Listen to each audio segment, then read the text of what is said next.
Je suis Mathias Mlekuz et j'ai réalisé Le Voyage de Yuri.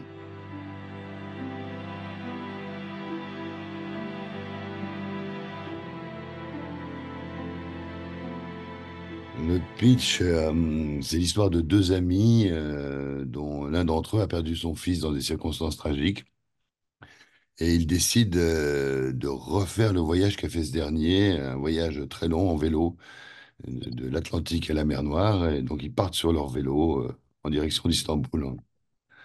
Voilà, et donc ça va être c'est une espèce d'épopée sur le chemin du deuil et de la résilience.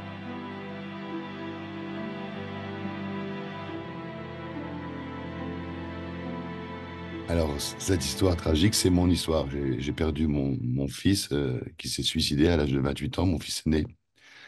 Et suite à l'effroi qui a suivi cette nouvelle, j'ai senti le besoin de faire des choses en lien avec lui. Je me suis notamment mis à faire du clown. Je n'avais jamais fait de clown. Je fais des stages de clown. Je suis parti au Brésil avec mon autre fils Joseph. Et avec Philippe, j'ai dit, j'aimerais bien parler du deuil. J'aimerais bien faire quelque chose autour de ça. Et avec Philippe, je lui ai d'abord proposé de refaire le voyage à vélo, mais sans le filmer. Et il m'a dit, si on fait le voyage à vélo, autant le filmer.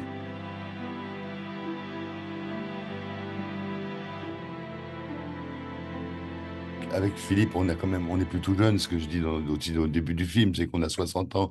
Mon fils, quand il a fait ce voyage, il en avait 22. C'était une montagne de muscles. Nous, on picole, on mange. Et effectivement, aller en Turquie, c'est quelque chose d'un peu désespéré. Et puis le voyage, c'était aussi, d'une certaine façon, pour retrouver mon fils. Et j'avais cet espoir secret que plus je le cherchais, plus je le trouverais.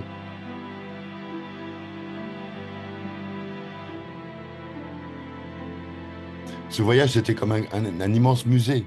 J'allais revoir une partie de la vie de mon fils que je n'avais pas partagée avec lui. Voilà, j'allais à nouveau essayer de partager avec lui. C'est ce voyage qui était quand même un moment très fort pour lui. Et effectivement, il a laissé des petits cailloux à droite à gauche qu'on retrouve avec joie quand on en trouve un.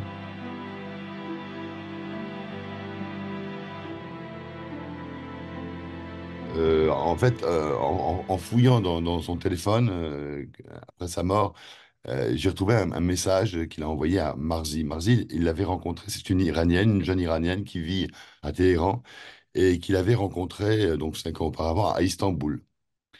Et du coup, j'ai appelé cette Marzi que je connaissais pas du tout et je lui dis, voilà, je fais un film, je refais le voyage de Yuri jusqu'à Istanbul.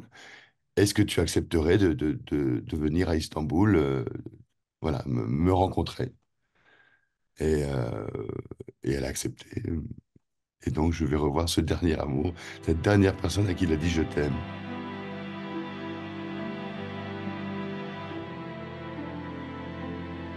Mais moi, j'étais un être qui manquait terriblement de spiritualité. J'ai eu des parents communistes qui ne mettaient pas les pieds dans les églises. Euh, les- Croire en Dieu, c'était vraiment quelque chose qu'il ne fallait pas faire. Et moi, devant le désarroi, devant, encore une fois, ma solitude, je me suis raccroché à quelque chose et j'ai découvert que l'endroit où j'étais bien, c'était les églises. Donc je me suis mis à fréquenter les églises. Et je me suis mis aussi à prier, même si je ne connaissais pas de prière. Donc j'envoyais des mots.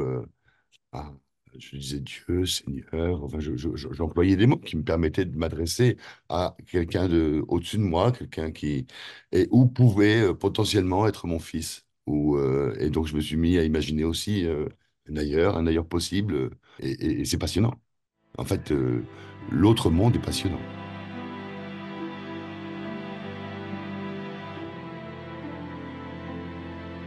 Mais en fait, il y a cette empathie qui se passe au moment du deuil. C'est que souvent, beaucoup de gens sont venus me voir et m'ont dit je suis là pour toi. Si tu as besoin de quoi que ce soit, n'hésite pas à appeler, appelle-moi. Et c'est vrai que j'ai appelé la première personne. Enfin, une des premières personnes, c'était Philippe. Et je lui ai proposé ça. Je lui ai quand même proposé de partir en Turquie à vélo. Et c'est vrai que dans l'empathie, il a tout de suite dit oui. Forcément, on peut pas, on pouvait rien me refuser à un père qui vient de perdre son fils. Et c'est vrai que jusqu'où on est prêt à aller par amitié. Une fois qu'on se retrouve sous la pluie à Pantin, avec vélo, avec un vélo qui est tout pourri, parce que je lui ai donné le plus mauvais vélo. Donc forcément, c'est dur la route jusqu'en Turquie avec un ami.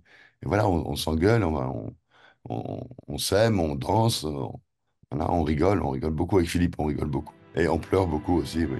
On pleure.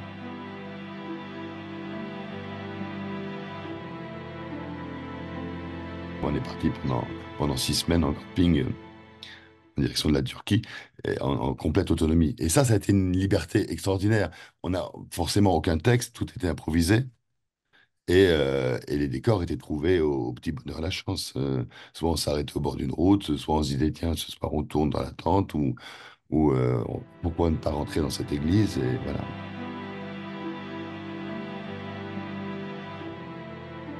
Alors, c'est la grande question, en fait. Oui, il m'a aidé parce qu'il m'a accompagné. Et là, demain, je finis l'étalonnage du film. Et, et le lâcher, ça va pas être facile. Et je me dis, bon, je peux partir voilà, avec le vélo, accompagner le film, aller faire des débats, aller rencontrer des gens avec le film, voilà, faire un tour de France. Voilà, l'aventure n'est pas finie. En tout cas, voilà, si je peux encore être avec le film, être avec mon fils, j'en serais ravi.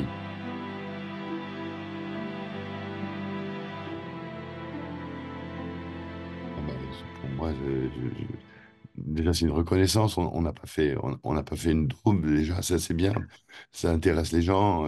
Parce que c'est vrai que comme c'est un film très personnel, on se dit, mais à part ma famille qui va regarder ce film, et puis finalement, non, on voit que ça peut toucher d'autres personnes. Le deuil touche tout le monde. Donc, un vrai coup de projecteur sur ce film. Non, ça me touche beaucoup et je suis très heureux.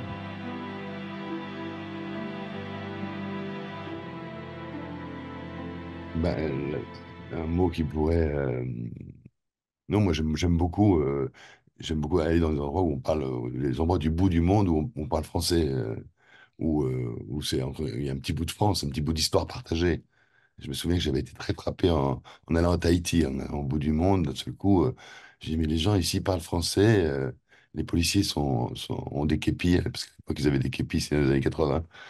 Et, euh, et du coup, oui, un mot qui pourrait. C'est une communauté. On est une petite communauté avec un bout d'histoire commun.